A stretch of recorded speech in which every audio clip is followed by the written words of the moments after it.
All right, good evening everyone and welcome. Hey Brad. For those of you who don't know me, my name's Brad. I'm one of Abby's 350 brothers. So, you guys are going to hear probably a fair bit tonight about both Abby and Steven. I will try to speak up. And how's that?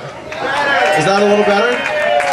Hi guys. I'll reintroduce myself. Hi, my name's Abby. Brad. I'm brother number 723. Yeah. So, I was saying, many people are going to say many wonderful things about Abby tonight, and I am too, but I thought I'd take a little bit of a different take on it. A lot of you know Abby as kind of a free spirit and a fun-loving girl. She's the one who says, "Stop," when she hears something shocking, or "Shut up." But that's not the side of Abby I'm here to talk about. I want to talk about a part of Abby some of you may know, like Aaron very well, Abby the competitor. Abby the person who will, when you play anything with her, from Scrabble to skiing to AP exams to SATs, will crush her competition. That Abby my whole life has, and this is a one-time only admission because it's your wedding, Abby has pretty much beaten me at everything my entire life. Oh my God, oh my God. Soak it up because you're not hearing it again. When we were little kids, we would go to my grandparents' place in Canada, and there was a cliff known as Hole in the Wall. And yes, you remember. So this was, now every time, just so you guys know, every time I've told this story, the cliff we jumped off has gotten 10 feet higher. So over the years, it's grown quite a bit. So this cliff must have been about 350 feet tall. And on the other side, about maybe 20 feet in front of you, was another wall. So it was sort of like a canyon, like the Grand Canyon. And the goal was to jump off the cliff, fall down the middle into the water. So being the big, strapping older brother, I was ready to go. Abby went first. When it came to water skiing there, Abby went first. AP exams, whatever we did, Scrabble, Trivial Pursuit, Abby did it first, Abby did it best. But here's the thing, it never bothered me being beaten by Abby.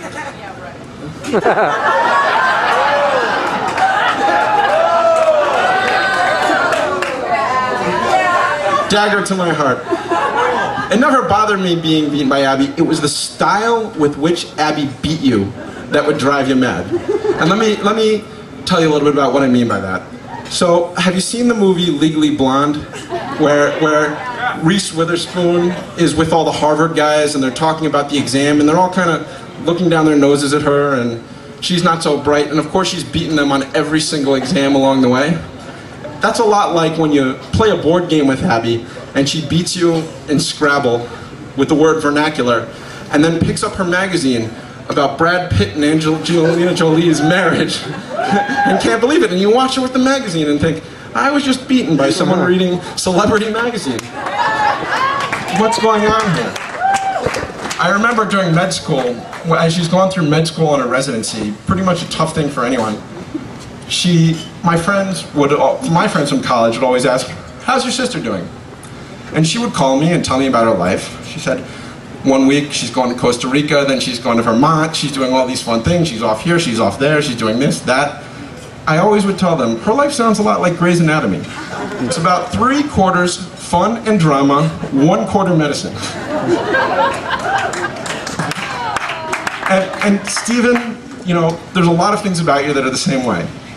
Sure, you're a triathlete, you're successful in business, you're successful at pretty much everything you've done, but I always remember you as the silly guy, always out having fun.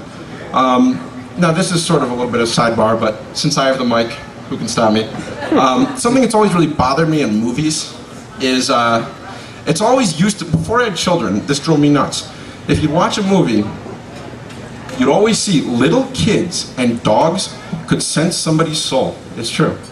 So if you'd watch, let's say, Star Wars, Yoda, the 600-year-old Jedi Master, could not tell Emperor Palpatine was evil.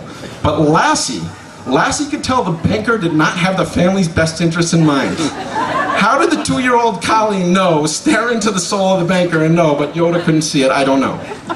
But since having kids, I realized this is a truism. Children can see into people's hearts. And over time, I've watched Maya play with Steven, and I've seen something in him.